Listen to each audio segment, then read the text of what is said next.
قیامت کے دن انسان سے اس کی زندگی کا محاسبہ ہوگا اور کن بنیادوں پر ہوگا۔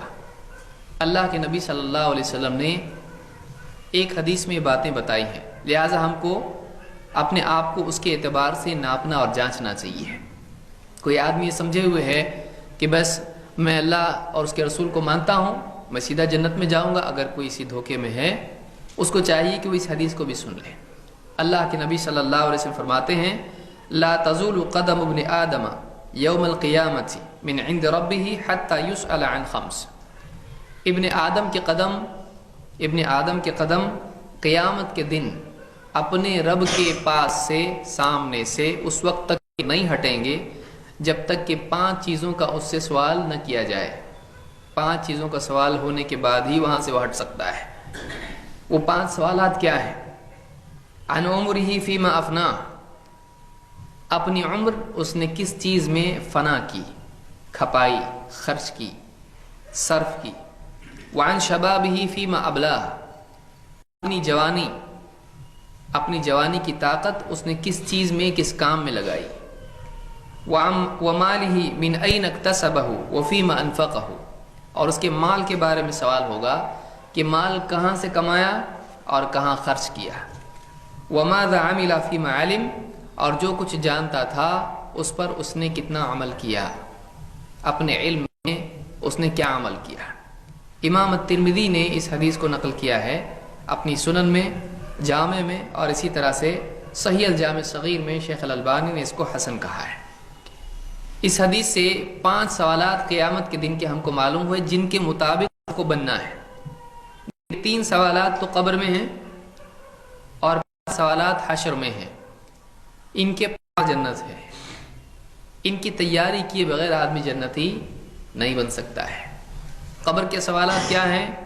من ربک، ما دینک، من نبیک، تیرا رب کون، تیرا دین کون سا تھا، اور تیرے نبی کون تھے۔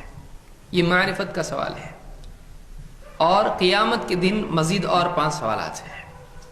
وہ 5 سوالات کیا ہیں؟ نمبر 1 وقت سے متعلق سوال ہے، ٹائم، جو انسان کو جنتی بننے کے لیے مہلت دی گئی ہے، اس کام کو، اس وقت کو اس نے کس چیز میں لگایا۔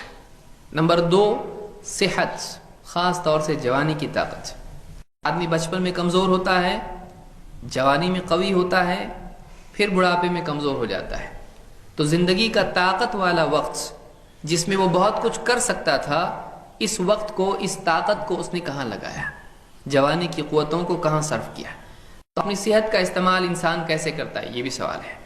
نمبر 3 مال کے بارے میں، اس کا ذریعہ معاش کیا ہے، وہ کہاں سے کماتا ہے، جھوٹ بول کے، دھوکہ دے کے، چوری کر کے، حرام بزنس کر کے، حرام جگہ جاب کر کے مال کماتا کیسے ہے۔ پھر 4 مال کو خرچ کیسے کرتا ہے، گناہوں میں صرف کرتا ہے، عیاشی میں لگاتا ہے، کہاں لگاتا ہے۔ اور 5 زندگی کے سلسلے میں دین کی جو باتیں جانتا ہے اس کے مطابق وہ کتنا عمل کرتا ہے، یعنی علم کے مطابق بننے کی کتنی کوشش اس نے کی، علم اور عمل میں کتنی مطابقت تھی۔ یہ 5 سوالات ہم سے پوچھے جانے والے ہیں۔ وقت کے بارے میں سوال، صحت کے بارے میں سوال، مال کے بارے میں سوال، اور علم کے بارے میں سوال۔ دیکھیے یہ نعمت اللہ کی ہے۔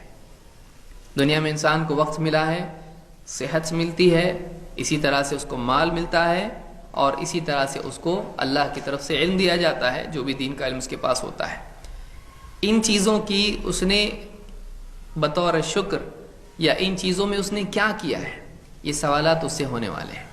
ہم اپنا وقت دیکھیں، ہم اپنا وقت کیسے صرف کر رہے ہیں۔ ہم دیکھیں اپنی جسمانی صلاحیتوں کو ہم کہاں صرف کر رہے ہیں۔ ہم دیکھیں اپنے مال کو ہم کہاں سے کما رہے ہیں، کہاں خرچ کر رہے ہیں۔ ہم دیکھیں کہ ہم کو جو علم دین کا ملا ہوا ہے اس کا ہم کیا حق ادا کر رہے ہیں۔ کتنے لوگ دین کی باتیں جانتے ہیں لیکن ان کی اولاد دین کے علم سے کوری ہوتی ہے، ان کی بیوی دین کے علم سے کوری ہوتی ہے، ان کے ماں باپ دین کے علم میں کورے ہوتے ہیں، ان کو کچھ معلوم نہیں ہوتا ہے، بلکہ خود ان کی زندگی میں عمل نہیں ہوتا ہے، اس کے مطابق ان کی زندگی نہیں ہوتی ہے۔ تو یہ قیامت کے دن کا معاملہ ہے۔ کوئی آدمی جب تک کہ ان چیزوں کا جواب نہ دے دے وہ اللہ کے آگے سے آزاد نہیں ہو سکتا ہے، بری نہیں ہو سکتا ہے۔ تو جنت میں جانا تو بہت دور کی بات۔